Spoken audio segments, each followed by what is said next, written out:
মাজার থেকে সমস্ত অনৈতিক কর্মকাণ্ড বন্ধ করে মাজারের পবিত্রতা রক্ষা করতে হবে বলে মন্তব্য করেছেন জাকের পার্টির মহাসচিব শামীম হায়দার।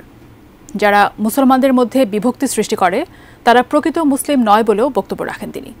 বিস্তারিত মোহাম্মদ সোহাগ বিশ্বাসের রিপোর্টে।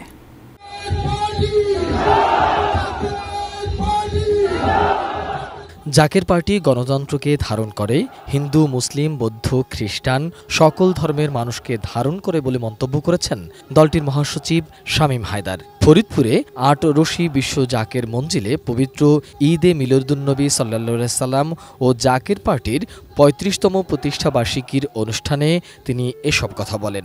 জাকের পার্টি গণতন্ত্রকে ধারণ করে, জাকের পার্টি হিন্দু, মুসলিম, বৌদ্ধ, খ্রিস্টান সকল ধর্মের মানুষকে ধারণ করে।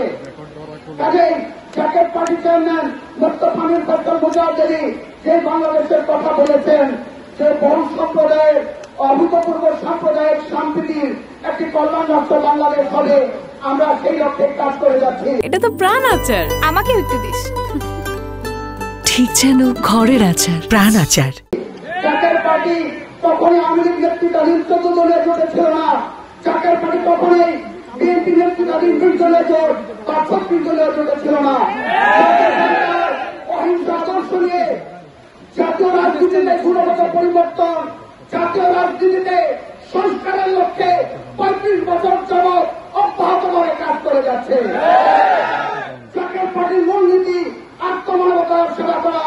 জাকের পার্টির মূলনীতি প্রতিটি জাতীয় দুর্যোগ, প্রতিটি জাতীয় রাজনৈতিক সংকটে জনগণের পাশে স্বচ্ছতা, জবাবদিহিতা, দেশপ্রেম নিয়ে দাঁড়িয়ে তাদেরকে সে সংকট থেকে উদ্ধার করা। তাদের জাকের পার্টিকে সংস্কারের রাজনীতি চায়। আজকে সেই সংস্কারের হার লেগেছে। আমরা তাদেরকে অভিবাদন জানাই। জাতির সূর্য সন্তানরা, আমাদের অন্ততে ছাত্ররা যেভাবে জীবন দিয়ে ছাত্র জনতার গণ-অভ্যুত্থানে আমরা একটা নতুন বাংলাদেশ পেলাম, সেই শহীদদের আজকে আমরা শ্রদ্ধাভরে স্মরণ করি। প্রতিষ্ঠা বার্ষিকী উপলক্ষে লাখো মানুষ বৃষ্টি উপেক্ষা করে জমায়েত হয়। এর আগে বিকেলে জাতীয় ও দলীয় পতাকা উত্তোলন এবং পায়রা ও বেলুন উড়িয়ে প্রতিষ্ঠা বার্ষিকীর উদ্বোধন করেন জাকের পার্টির এই মহাসচিব।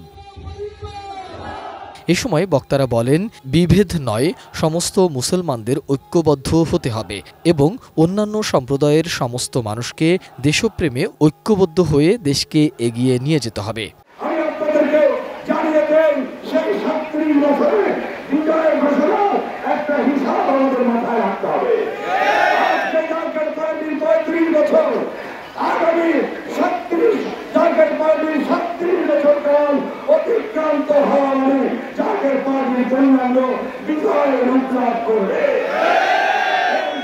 মোহাম্মদ সোহাগ বিশ্বাস, ডেস্ক রিপোর্ট, এটিএন নিউজ।